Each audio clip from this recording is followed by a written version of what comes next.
pour cette première émission Oser les livres qui va être consacrée aujourd'hui à l'auteur lyonnais de polar Gérard Coquet qui nous reçoit chez lui afin de nous parler un petit peu de ses romans et de son univers. Merci à toi de nous recevoir Gérard. Merci. Et comment en es-tu venu à écrire des polars pourquoi avoir choisi le polar comme thème de tes romans? Parce que le polar, c'est la société. On trouve dans le polar tous les tous les travers de notre société, avec une intrigue qui emmène les choses quelquefois un peu vite. Alors, en France, on a la maladie qui consiste à toujours vouloir classer les choses dans des cases. Le polar, c'est très vaste, c'est très large. On y rencontre du polar social, du polar classique avec un enquêteur qui mène une enquête. Il y a des polars qui sont des polars humoristiques. Moi, je me situe plutôt dans des polars où le personnage principal est le décor dans lequel les gens vivent. Il y a un chien qui arrive. Oui, ton premier notamment, Malfron, Les Mémoires de Mathilde, qui pour moi a Oui. été un véritable coup de cœur lorsque je l'ai lu, nous entraîne dans un village, le village de Malfron, et Oui. tu situes ton intrigue du point de vue d'un arbre. C'est quand même original comme point de vue. Le personnage central du roman, c'est un chêne. Alors, Pourquoi tu as choisi le chêne comme personnage central de Malfron? c'est pas venu tout de suite. Euh, En fait, Malfron, c'est l'histoire de ma région. Et cette histoire, elle m'a été racontée par mon grand-père, qui était un conteur, donc qui inventait beaucoup de choses, et qui surtout inventait des fins différentes à chaque fois, en fonction de la personne qu'il avait réussi à séduire dans l'assistance. Donc Malfron, c'est l'histoire d'une région, et c'est l'histoire d'un village qui s'est abrité de la vraie histoire, de la grande histoire. C'est un ovni qui est passé à travers les siècles avec des gens qui ont édicté leurs propres règles, qui ont fait leurs propres lois. Certaines conviennent à certains et pas à d'autres, mais c'est pas grave. C'est un village imaginaire, mais j'y ai mis ce qu'on m'a appris. Et ce qu'on m'a appris, c'est la ruralité, ce que ça a de bien et de pas bien. C'est très solidaire, mais la solidarité a un prix. Et je me suis dit, mais comment se fait-il que on puisse vivre dans des endroits pareils? J'y vis depuis le départ, mais le monde que j'ai inventé, le monde de Malfron que j'ai inventé, m'a emmené un peu plus loin que ce que je voulais aller. Oui. Et j'avais besoin d'un narrateur pour raconter l'histoire qui dure très longtemps. Ça pouvait pas être un personnage parce que ça commence sous la Révolution ça vient jusqu'à aujourd'hui. Donc j'ai mis un chêne pour le. Justement, pourquoi tu as choisi cette période révolutionnaire, puis cette date-là, justement, Thermidor, c'est quand même la fin d'un cycle. Oui. Et pourquoi cette date-là? Parce que c'est justement très intéressant de voir ton approche et que ça débute à cette période-là précisément. Alors à cette période-là, parce que à l'époque le calendrier révolutionnaire avait évacué tout ce qu'il contenait, tout ce que l'ancien calendrier contenait de religieux. Et cette date de Thermidor est pour moi est pour moi importante parce que elle situe une forme de basculement pendant la période révolutionnaire. Donc j'ai voulu partir de là en disant qu'à un moment donné, il fallait que je remonte le temps. Au début, je voulais situer mon histoire en commençant sous la Première Guerre mondiale, mais j'avais pas assez de recul pour donner du poids à ce que je voulais exprimer. D'accord. Et ce qui est intéressant, c'est qu'on ne peut pas parler vraiment de polar dans le cas de Malfron, parce que tu Non. touches plein de domaines différents. Il y a de la sorcellerie, c'est une chronique de village. On navigue sur plusieurs mondes. C'est parce que tu veux pas être catalogué comme auteur de polar, ou bien Non, parce que il y a une autre explication à ce goût pour toucher plein de choses, parce que c'est éclectique. On a de la cuisine, on a de l'humour, on trouve un petit peu toutes les représentations de la société oui, dans Malfron. c'est pour ça que je disais que le polar, si tant est que ce soit la bonne catégorie, c'est un roman sociétal avant tout. Donc, dans la société, ben, on mange, on dort, on plaisante, Ouais. on On pleure, boit, on et on pleure. boit, on pleure, et tout ça est dedans. Alors, le côté un petit peu chamanique, on va dire, Mm. c'est parce que historiquement, on m'a toujours appris que les arbres ici avaient un rôle à jouer. Le chêne est un arbre maléfique parce que les glands sont donnés à manger aux cochons. Voilà, donc chaque arbre a sa caractéristique, et derrière ces caractéristiques-là, les conteurs de l'époque, eh ben, forgeaient leurs histoires et les étayaient avec des personnages qui sont des arbres, qui sont des végétaux, qui sont des symboles. D'accord. Et ce que moi je retiens de Malfron, c'est le choc de Duchesne. Je crois que c'est la première fois où j'ai abordé un polar avec ce truc de me dire waouh! Alors ça, c'est pas banal. Commencer une histoire avec une histoire de clan, de chêne et d'arbres qui racontent une histoire, c'est quand même une super idée. Et comme je t'avais dit à l'occasion de notre première rencontre, j'ai trouvé chez toi des élans à la San Antonio, des phrasés, euh, des, des, des, des tournures de phrases qui me font penser à des grands du cinéma. D'ailleurs, je t'avais dit, Ouais, ton Audiard. film, on le voit bien filmé par Chabrol en noir et blanc avec des dialogues d'Audiard Ouais, possible. parce que vraiment, tu as toute une ambiance. C'est pas seulement la chronique d'un village, il y a toute une ambiance, puis tout un passé historique Oui, et ça enrichit ton intrigue. Et vraiment, vraiment, c'est un pur moment de bonheur à lire. bah merci. Alors, Donc, le côté saint-antoniesque, c'est c'est vrai parce que d'abord j'adore San Antonio. C'était un livre interdit quand j'étais jeune, et comme j'étais en pension,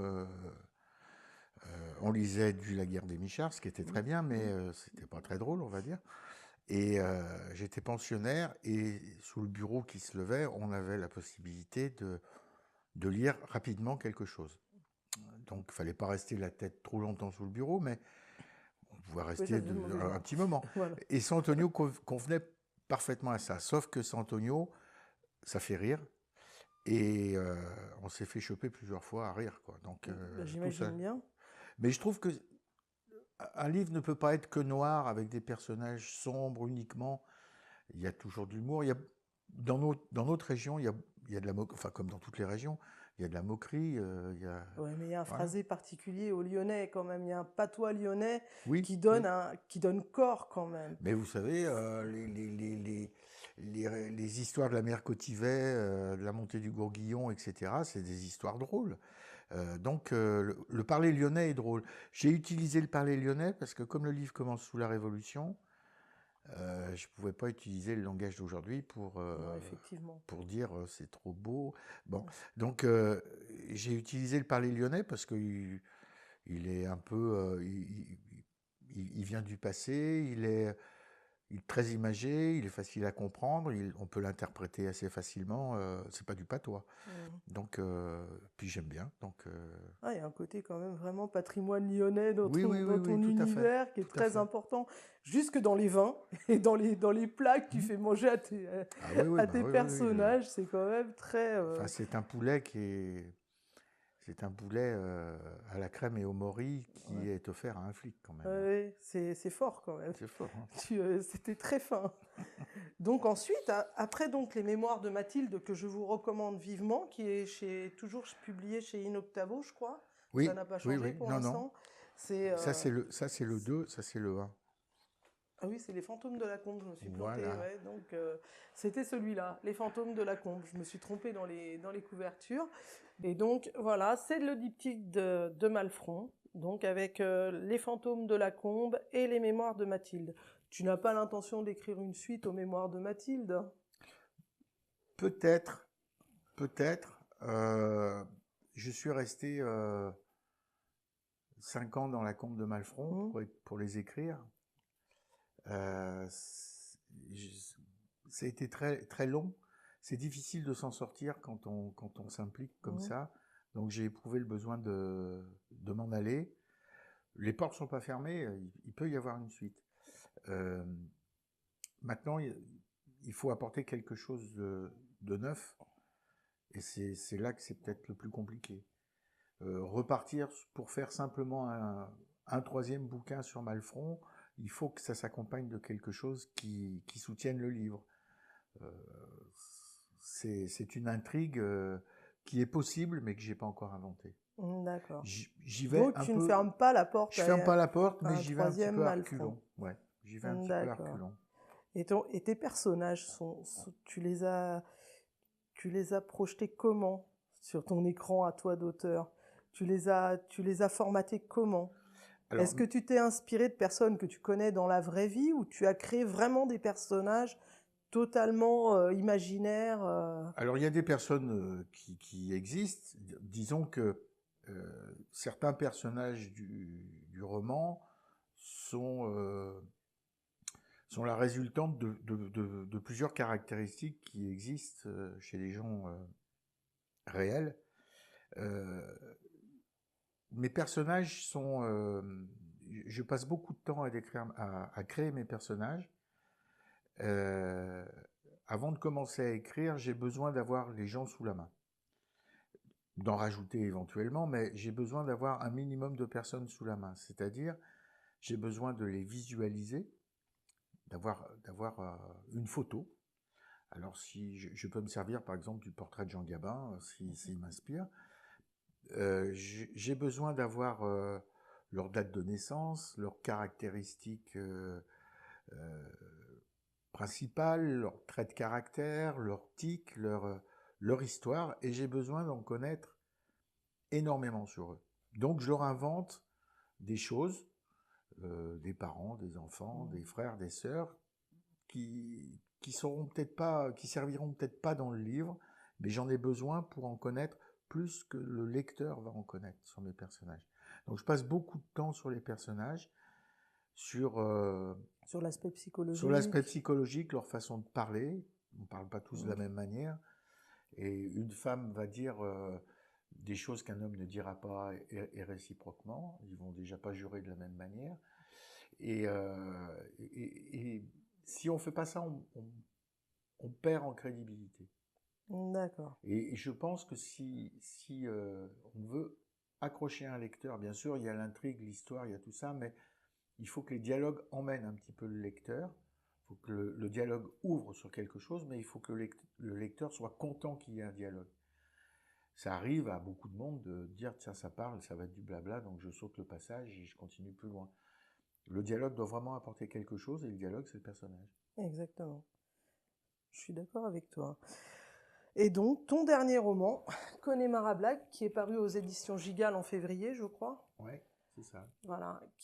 Alors, lui, nous entraîne complètement dans un Ailleurs. autre univers, Oui. puisque là, tu nous entraînes en Irlande, Oui. sur la piste des indépendantistes, l'IRA, le Sinn Féin. Oui. Alors, pourquoi l'Irlande?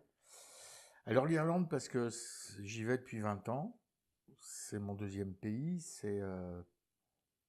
C'est un endroit particulier parce que c'est une île et que, qu'ils le veuillent ou non, les îliens n'ont pas les mêmes caractéristiques que nous. Absolument, les insulaires ils n'ont pas les sont à mêmes part. voilà, ils n'ont pas les mêmes préoccupations. Il y a aussi une forme de solidarité sur une île qui est différente de celle qui s'exprime chez nous. Et puis, bon, on sait tous que l'Irlande, c'est un caractère particulier puisque c'est des Celtes. C'est des Celtes. Que des Celtes, il y en a beaucoup. Il y en a au Pays de Galles, il y en a en France chez les Bretons, il y en a même en Espagne, etc. Donc c'est une culture qui est à elle seule une histoire. C'est une mythologie, la mythologie celtique. D'ailleurs, tu en parles dans ton roman. Voilà. Donc j'ai essayé de regrouper dans ce roman qui est écrit parce que j'aime le Connemara et j'aime l'Irlande. J'ai voulu regrouper les choses qui, pour moi, caractérisent l'Irlande. Les paysages, la mythologie, les conflits, les gens. Ils sont nombreux, les conflits en Irlande. Les conflits sont nombreux, et les personnages. Parce que les Et personnages, la bière. Et la bière, ouais. Bah oui, le pub, oui, qui est quand même le lieu central dans tous les villages de Celtes. C'est le lieu de cohésion sociale par excellence dans les pays nordiques, on va dire, que ce soit l'Angleterre, l'Irlande, l'Écosse, le Pays de Galles. C'est le lieu central où tout le monde se rencontre, où toutes les couches population, dialogue, il y a plus de couche sociale, on va dire. C'est ça. Tout le monde se retrouve. Les Celtes, on va dire, se reçoivent peu chez eux et se retrouvent au pub. Donc le pub est le point central. C'est là que se racontent les histoires, c'est là qu'on joue de la musique, c'est là qu'on chante. C'est là qu'on pleure aussi, quelquefois. C'est là qu'on pleure aussi. On se retrouve après les enterrements au pub. Voilà, donc c'est un endroit particulier et c'est un cœur quelque part. Et des pubs, il y en a beaucoup. Donc il y a beaucoup de cœurs dans le Connemara et en Irlande d'une manière générale. Et je voulais parler de ça parce que on connaît mal le conflit. Le conflit irlandais a duré des décennies. Visiblement, il s'est arrêté, il s'est apaisé. Il y a encore des braises qui fument dans quelques endroits. Dans l'Ulster, notamment. Voilà, en Ulster. Les décisions qui ont été prises en Angleterre avec le Brexit vont certainement accélérer le processus de réunification de l'Irlande et de séparation de l'Écosse, par exemple. Ça va générer d'autres choses parce qu'il y a des gens qui ne veulent pas que la réunification se fasse. Bien sûr. Donc ça risque de repartir un peu. Un peu. Mais c'est passionnant cette histoire entre l'IRA, le Sinn Féin, mais c'est très difficile parce que le lecteur peut être perdu par rapport à toutes les branches de l'indépendantisme, parce que tu as la branche politique, le Sinn Féin, tu as la branche armée, l'IRA, tu as les différentes factions, plus ou moins milices affiliées aux uns et aux autres. Oui. Comment tu as réussi à tracer ton histoire à travers tous ces méandres? Parce que c'est pas évident de s'y retrouver. En fait, au départ, il y a deux clans. Au départ, il y a les unionistes qui sont pro-anglais et les séparatistes qui sont, les indépendantistes qui sont contre la réunification avec l'Irlande. Dans ces deux clans, il y a deux branches. Il y a une branche armée et une branche politique. Les branches armées, comme toutes les branches armées, elles sont constituées de petits chefs. Et ces petits chefs étaient à un moment donné en désaccord les uns avec les autres. Donc chaque branche armée a créé ses sous-branches armées, avec des noms plus ou moins imprononçables, gaéliques, et avec des particularités qui leur sont propres. Chaque branche armée de chaque camp se rendait coup pour coup. Donc c'est pas un livre qui prend parti pour ou contre telle ou telle obédience ou tel point de vue. Est-ce que c'est dur de rester neutre? Parce que toi, tu le vis. C'est dur de rester neutre. En tant que touriste, tu vas là-bas, tu connais bien le pays, mais ça doit être très dur pour toi de rester sans parti pris, de te dire. C'est pas facile. Voilà. C'est pas facile parce que j'ai rencontré des gens qui sont indépendantistes. Oui, forcément. Qui sont indépendantistes, mais ils reconnaissent aujourd'hui que ils n'ont pas été toujours très clean eux aussi à certains moments. Donc voilà. Alors c'est compliqué. Ce qui est très compliqué dans le conflit, c'est que ils utilisent des acronymes PCUK, UVF, IRA, PIRA, RIRA, etc. Donc c'est assez compliqué. Avec l'éditeur, avec Gigal, on s'est posé la question de savoir si on mettait un glossaire en fin de bouquin pour simplifier tout ça, pour que le lecteur puisse faire référence éventuellement. On a mis quelques notes en bas de page pour gagner un peu de temps. Je pense que sur le blog qui s'appelle aussi Connemara Black, je vais... un excellent blog d'ailleurs que je conseille vraiment à tes lecteurs d'aller visiter. Ouais, il y a des recettes de cuisine. Parce qu'il y a des recettes de cuisine, il y a des magnifiques paysages d'Irlande. Il faut vraiment aller le voir, ça vaut vraiment le détour. C'est vraiment, vraiment, vraiment un très, très beau blog. Et je mettrai dessus une petite note historique expliquant... le pourquoi du comment. Le pourquoi du comment et les noms des principaux... Ça peut être bien parce que c'est vrai que quand tu navigues pas forcément dans les milieux indépendantistes ou que tu n'as pas la connaissance de l'histoire de l'Irlande, tu peux vite être largué. Ça peut être compliqué, Ça ouais. peut être compliqué, c'est pour ça, mais c'est un magnifique roman, et puis c'est dépaysant, il faut le lire. Pour moi, c'est un des polars de l'été. C'est à noter sur vos tablettes, n'hésitez surtout pas, c'est du très très bon. Et donc, alors là, par contre, ça se finit bizarrement, ton histoire. Est-ce qu'il y aura une suite? Est-ce que Oui, tu... là c'est sûr. Voilà, parce que ça se finit quand même avec plein de points d'interrogation sur certains Bon, personnages. les histoires sont bouclées, mais le personnage principal, qui est une femme, qui représente l'Irlande en fait, hein, Oui, ni oui. plus Ah ni bah oui, moins, on le voit comprend, bien, on le voilà, comprend tout de voilà, suite, au caractère, voilà. même à son physique, on voit bien qu'il y a les racines C'est une vraie. irlandaises. Ouais. Elle reste toute seule, et, et, et c'est elle qui va porter les histoires suivantes. Donc D'accord. les histoires suivantes vont venir, parce que c'est ma manière d'écrire, donc elles vont venir d'un petit peu loin. Ah oui, là, Euh, je suis un peu dans la confidence, donc je sais qu'elles viennent de très ouais, loin. ouais, elles vont venir d'un petit peu loin, pas de très loin, mais elles Ah, vont quand venir d'un petit même. peu loin. Elles vont pas venir d'Irlande, elles vont venir d'Albanie, mais ça va remonter en Irlande. Mm. Et donc, dans le Connemara Black, tu parles d'un épisode quand même assez particulier de l'histoire de l'Irlande, Mm. avec la tentative d'envahissement de l'île par les nazis, et donc des groupes paramilitaires bretons, les Bagadouches-Tourmes. Oui, parce que l'Irlande, pendant la Seconde Guerre mondiale, était neutre. Ça, c'est parce qu'ils n'aiment pas les Anglais depuis toujours. Donc, ils étaient restés neutres. Et les Allemands se sont dit, bah, tiens, on va se servir des Irlandais pour aller, pour envahir l'Angleterre. Ils ont monté une opération qui s'appelait l'opération Arthur. Et pour monter cette opération, ils ont tissé des liens en Irlande.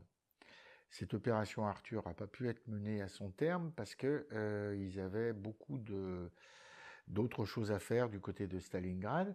Donc ils ont laissé tomber l'Irlande, mais ils ont gardé des contacts. Et à la fin de la guerre, beaucoup d'Allemands, enfin de nazis, pour éviter les soucis qui leur couraient aux fesses, ont été obligés se sont servis de l'Irlande pour être exfiltrés.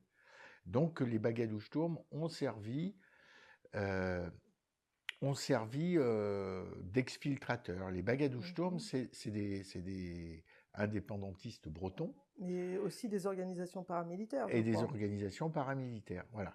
Donc, je ne veux pas dire que tous les indépendantistes bretons comment dire, étaient des pactisans avec l'Allemagne, loin de là. Mais certaines branches ont collaboré à ce que les Allemands envahissent via l'Irlande l'Angleterre. Voilà. Donc effectivement, il y a un petit passage de Connemara Black qui fait référence À cette à partie-là, cette qui est quand même une particularité. histoire bien particulière. Oui, bien Ouais, ouais. particulière. Donc, tu vas nous emmener en Albanie sur le prochain. Voilà. D'accord. Alors, on l'attend pour quand, Je, cette je, petite suite? je sais pas parce que j'en ai écrit une 50aine de pages, j'ai l'intrigue, les personnages, je sais comment ça va se terminer.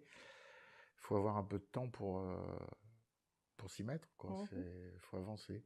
Il faut le faire D'accord. relire. Il faut l'envoyer ensuite chez Gigal. Voilà, donc ça va prendre. Je pense que ce sera pas avant 1 an. D'accord.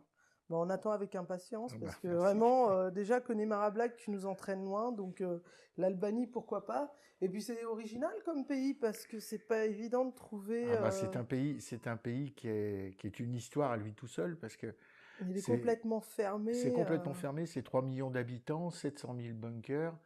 C'était dirigé par un dictateur euh, qui voulait déclarer la guerre à l'URSS et à la Chine, et ça a duré 50 ans. Donc tout ça, c'est déjà pas anodin. C'est encore moins anodin quand on sait que l'Albanie, c'est un mélange de protestants, d'orthodoxes, de catholiques et de musulmans. Et qui est régi, je crois, par un seul texte. Voilà, et qui est régi par un texte patriarcal qui s'appelle le Qanun, qui est le texte qui décrit les relations entre les gens et notamment la vengeance. Ah, ah. Donc, ça va être axé sur la vengeance. Ça va être un peu la vengeance, oui. D'accord. Ça va être axé sur un thème. Je ne veux pas trop en parler Bah non, parce que je voudrais pas me le faire piquer d'abord. déjà, oui.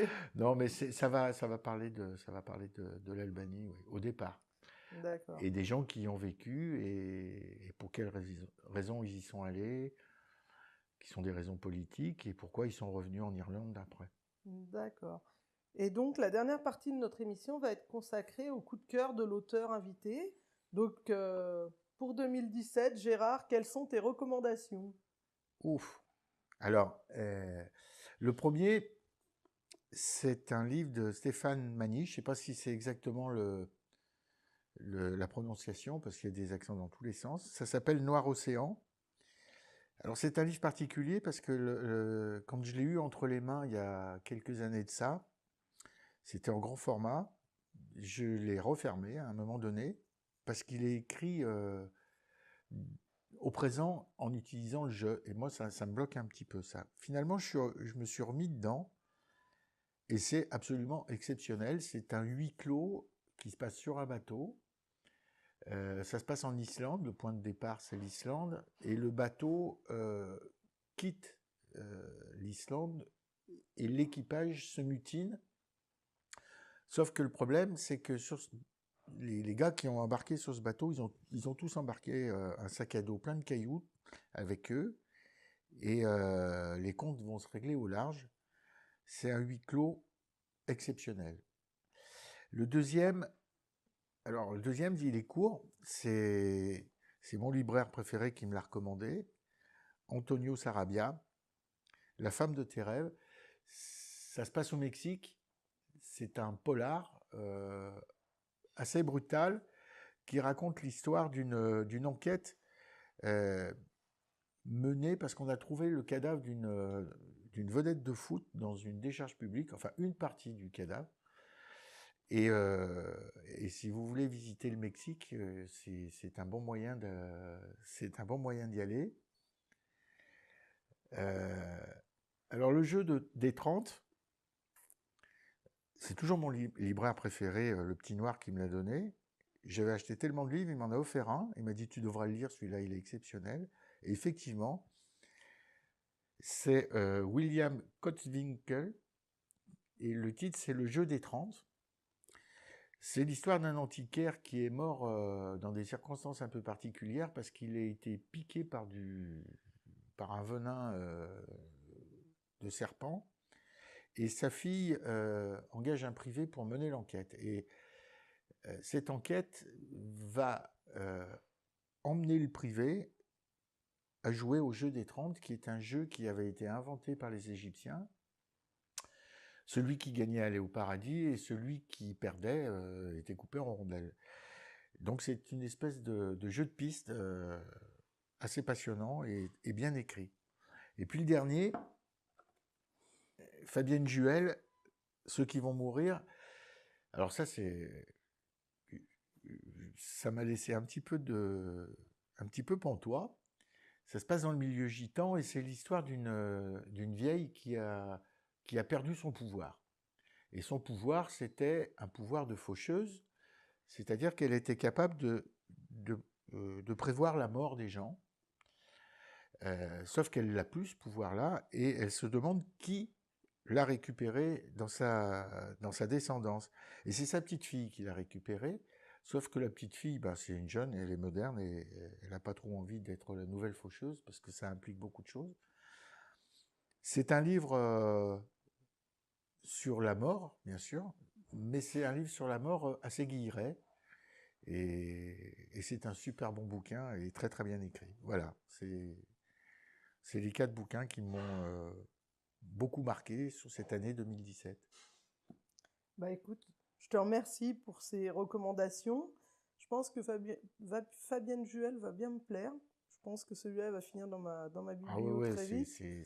Et celui de William Kotzwinkle aussi. Bah, merci beaucoup Bah pour écoute, nous avoir reçus chez toi. c'est moi qui vous remercie. Et bah, à bientôt pour une nouvelle émission.